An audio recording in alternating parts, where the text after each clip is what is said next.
I found out my ex was cheating a few months ago, and honestly, I thought that was the end of it. I packed my stuff, moved out, and told myself I was done. It was rough. Lots of sleepless nights.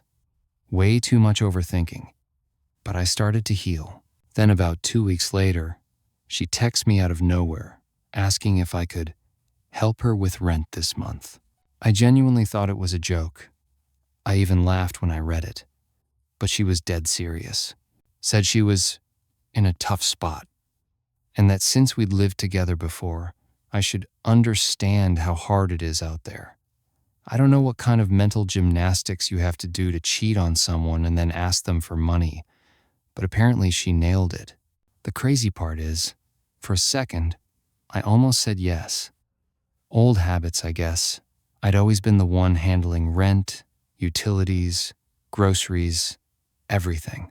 It took me a minute to realize I wasn't responsible for fixing her problems anymore.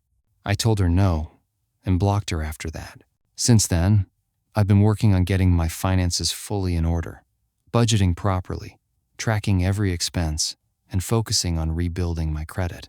I even started using a debit card that reports to credit bureaus so I can build credit through my own spending instead of relying on anyone else.